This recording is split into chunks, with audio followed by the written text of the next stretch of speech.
if you look at the 10-year chart that we put together for Georgia, you can see how the generation mix has shifted away from coal to increased natural gas and the renewables and hydro that have always been the hydro that's always been there and the renewables that are coming on. It takes time to make that transition. And one of the things that they have in SPP, for example, in the heartland of the country, is great wind. And that's not as readily available to Georgia as it is to a lot of hot air down there sometimes, David. Anyway. Well, let's not get personal. But I think that that's a clear illustration of where some of the challenges are. I mean, when you speak about wind energy, you can speak in gigawatts. For residential solar, you're talking about kilowatts. And so, each technology has a key role to play. And when you're talking about distributed load, then residential solar, I think, has a great opportunity to make a difference, as you pointed out. Right. And it also can help the utility manage growth at the ends of the system, and that helps reduce the need for massive transmission investments. Well, I want to mention, I don't mean to interrupt you, but I want to mention one company in particular in our district, Coastal Solar. Mm-hmm. And they have really found a niche here. In fact, they've really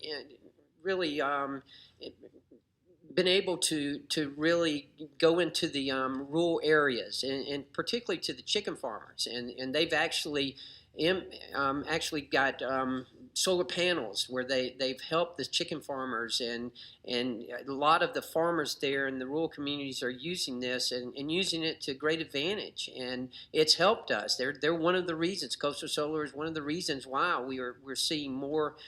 Seeing Georgia as one of the top 10 states in solar energy. And not only that, but they're creating jobs, renewable energy. All of this is just great. I want to ask you about something else, and that is that Georgia's the #1 forestry state in the nation. Biomass. This is something that we're producing a lot of in the 1st Congressional District as well. It's a big market in the European Union, but not so much in America. And I'm just wondering why it hasn't caught on more, because it essentially is carbon neutral. And not only that, but through sustainable forest, we're replanting these trees. And this is and obviously trees are helping us in what we're trying to do here. Any idea why this is something that the European Union uses heavily, but we in America don't seem to have adopted it as much? Well, anecdotally, I think there's been a bit of concern about the harvesting of mature trees and the change you have from a carbon profile perspective when you substitute older trees for new trees and saplings. And so I think that but you have to do that anyway. Right. But I think that there's been an evolution in thought that's made biomass more agreeable here in the U.S. than perhaps it was 10 years ago.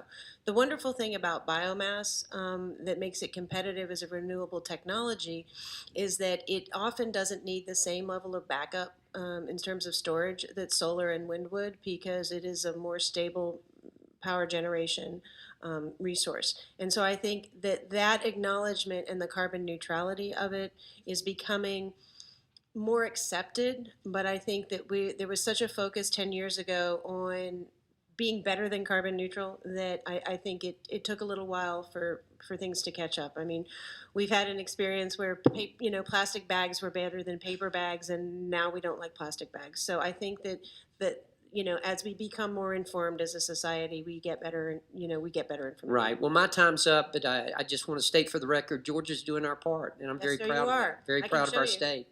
Thank you.